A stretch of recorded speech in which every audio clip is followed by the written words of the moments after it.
powers are legendary.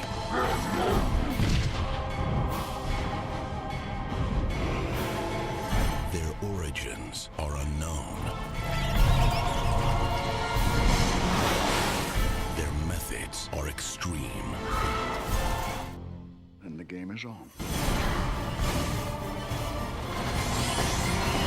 LXG, the League of Extraordinary Gentlemen.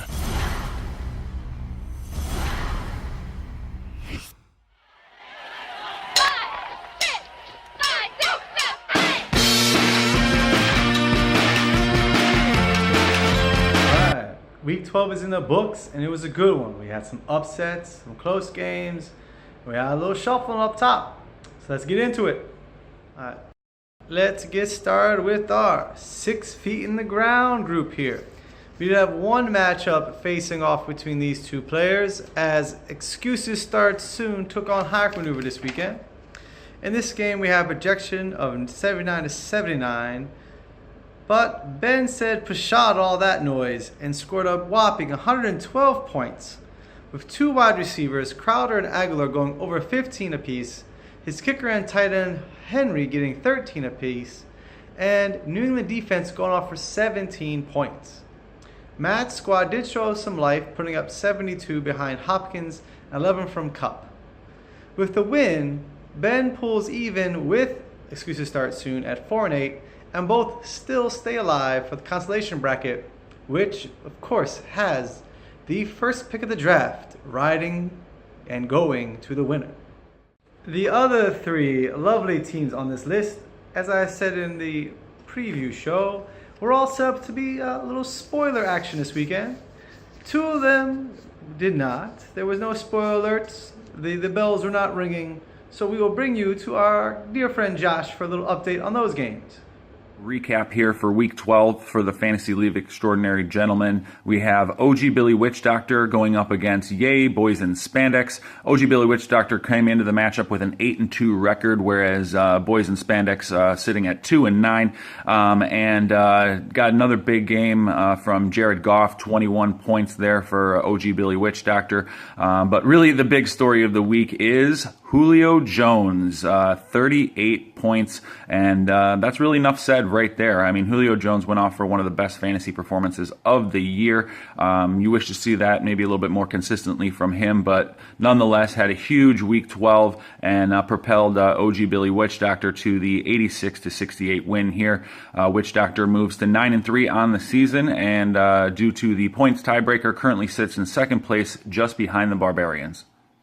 And for my next recap here in Week 12, we had the Barbarians going up against Kneecaps here. Kneecaps got some good performances out of Greg Zerline, got 18 out of his kicker there.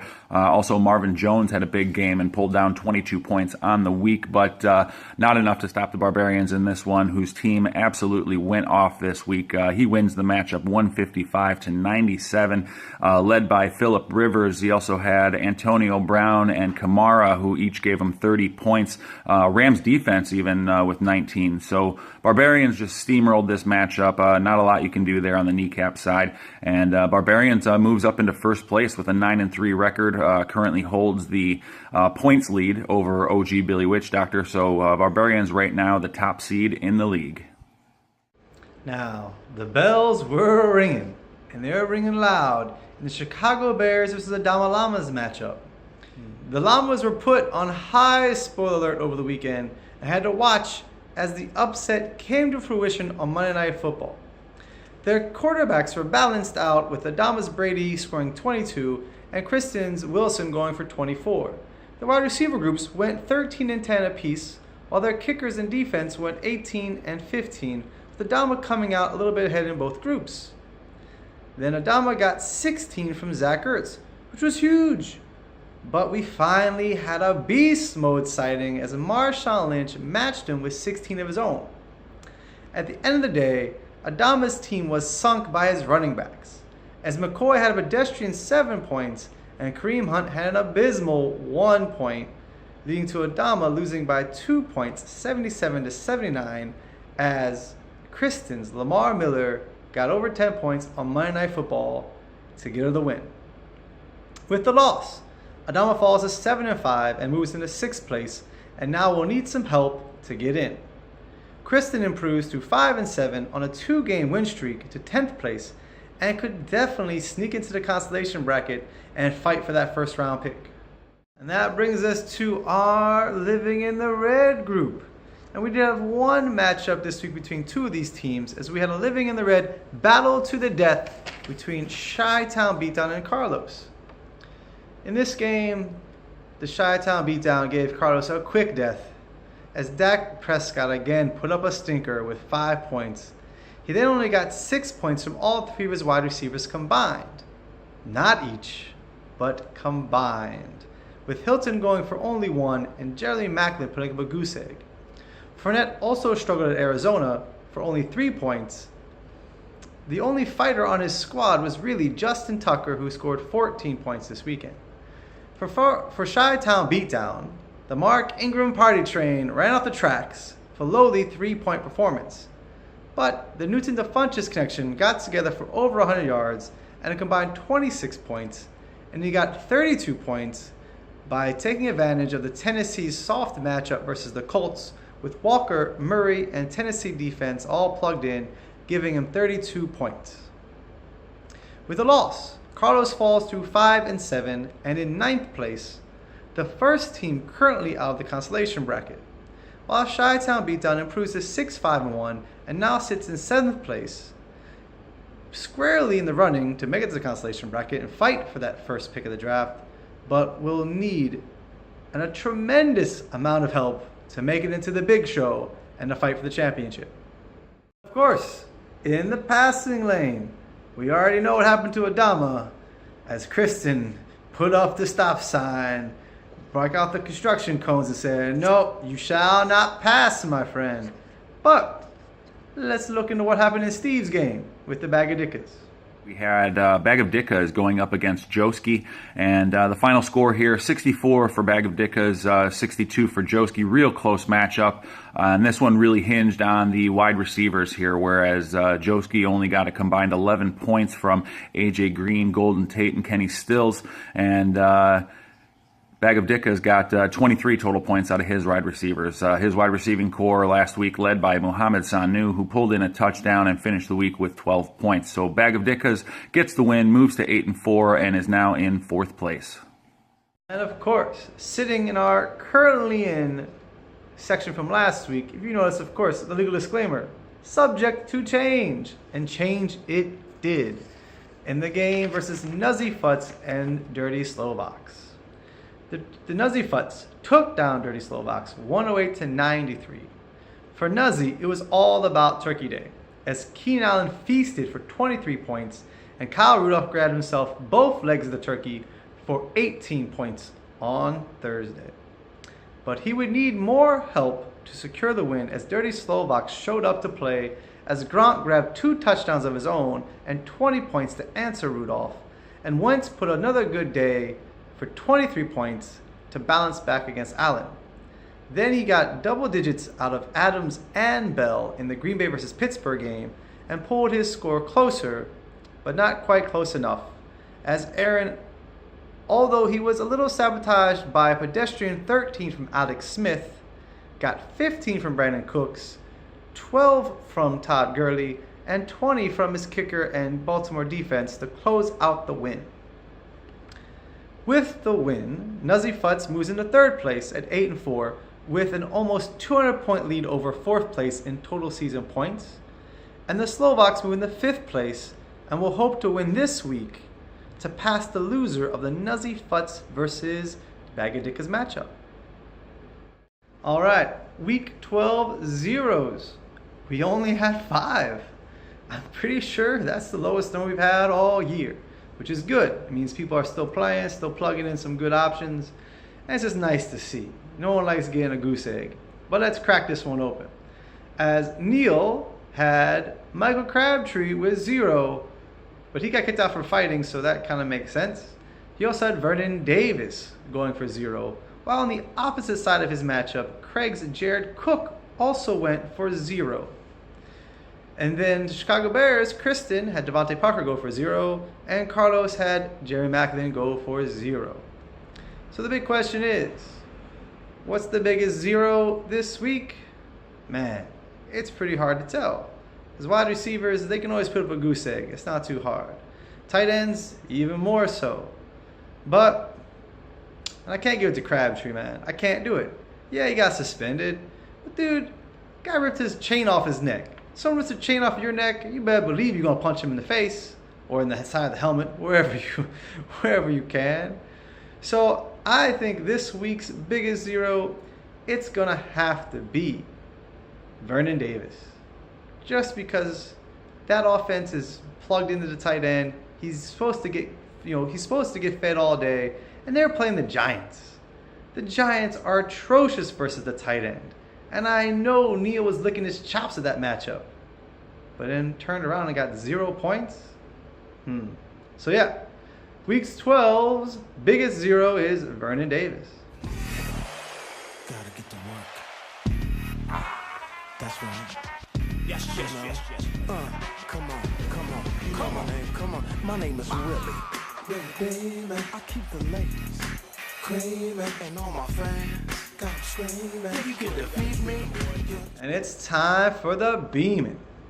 We had some good showings by our past Beemans this week, as Marvin Jones got 22, Alvin Kamara had 30, Samaje Perine got 13, Jared Goff 21, Doyle had 9, Thielen had 8, even Peterson got himself 9 points, Carson Wentz got 23, Sterling Shepard was still out with the migraines, but we did have 2 duds. Again, J.J. Nelson again letting down the squad, and Leonard Fournette had himself a rough day of only 3 points. But this week's nominees for the Willie Beeman Player of the Week for Week 12 are Trees' Alex Collins with 12 points, Craig's Joe Mixon with 22 points, Steven's Zay Jones with 9 points, Kristen's Marshawn Lynch, again I told you, we had a beast mode sighting, it's been a long time, who had 16 points, and Ben's duo wide receivers Jamison Crowder for 20 and Nelson Aguilar for 15. So the question is, who's going to be the best for the rest of the season? Well, the actual obvious answer seems to be Robbie Anderson, but he was on my bench because I'm an idiot. So, even after being a nominee for this award 2 weeks in a row, for some reason, I put him on the bench. And he cannot be the Willie Beeman Player of the Week for Week 12, even though he scored 26 points. Joe Mixon. You know, he's a rookie. Maybe he's going to get on fire. But he plays Pittsburgh, Chicago, and Minnesota, and Detroit the next 4 weeks. I'm not calling that to be the Willie Beeman. That's a rough schedule. Jamison Crowder, man, the Redskins, they're hit or miss. And Kirk Cousins throws the ball too many people to bank on. Nelson Aguilar is the same situation. You know, Carson Wentz throws to too many guys to have consistent value from either one of those two. Zay Jones, come on, he plays for the Bills. I ain't banking on that for anything. So for me, it's going to come down to 2 running backs this week. Alex Collins or Marshawn Lynch. While Alex Collins may have been a nominee now, this is his 3rd time, it's the same thing as before, man. It's the Baltimore offense that is just atrocious. Joe Flacco has been god-awful. You know, they had a good matchup this week. The rest of the matchups aren't going to be so pretty. So we're going to give it to another old guy. We gave it to Adrian Peterson a couple weeks ago. And this week, we're going to give it to the hopeful resurgence of the beast mode, Marshawn Lynch, who has games coming up versus the Giants, Kansas City, Dallas, and Philly. Now, while Philly may be a tough matchup on paper, I think he'll be able to do some work in at least those first 3 games and justify his awarding of the Week 12 Willie Beeman Award. The Bears are who we thought they were. And that's why we took the damn field. Now, if you want to crown them, then crown their ass. But they are who we thought they were. And we let them off the hook. That's right, Danny Green. You call it how it is, my friend. And this week we did have a Monday Night Football comeback of the week as Adama versus Kristen. Adama sat with a 67-68 point lead going into the game with a projected final score of 77-76 to give him a 1-point win. But Lamar Miller wasn't having it as he got in the end zone early in the first quarter on the first drive of the game for Houston, giving him a touchdown and ended the day with 11 points to push Kristen over the top, 79-77. If I could turn back time, if I could find a way, I'd take back those words that'll hurt you, and you'd stay. Man, we need to give Cher an amplifier. We gotta give her a break. Because this week, man, she's working overtime. Because we have three shout outs for Cher, as Joski lost 62-64 to the Bagadickas with a 2-point loss. He had on his bench Mr. Sammy Watkins, who went off for 14 points. If Joe would have started Sammy Watkins over any of his other wide receivers, AJ Green, Golden Tate, or Kenny Stills, he would have got the win. Adamas Llamas lost 77-79 to the Chicago Bears with a 2-point loss. He had Tevin Coleman on his bench go off for 21 points. If he would have started him over either of his running backs, LaShawn McCoy or Kareem Hunt, he would have got the win. And our last shout out by Cher is to the Dirty Slovaks, who lost 108-93, giving them a 15-point loss. And if they would have started Rex Burkhead, who scored 17 points on the bench, over CJ Anderson, who's just been garbage the last couple weeks, he would have got a 1-point win. Sorry, no, actually a 2-point win this week over Nazi Futz. All right, Cher, we'll give you a break for a couple days. Take it easy. Let those vote cords rest up. All right, guys, that's gonna do it for the recap show. All right, guys, that's gonna do it for recap show. Previews will be coming soon with the playoff primer. Get your lineup set. Get ready. It's gonna be a good one.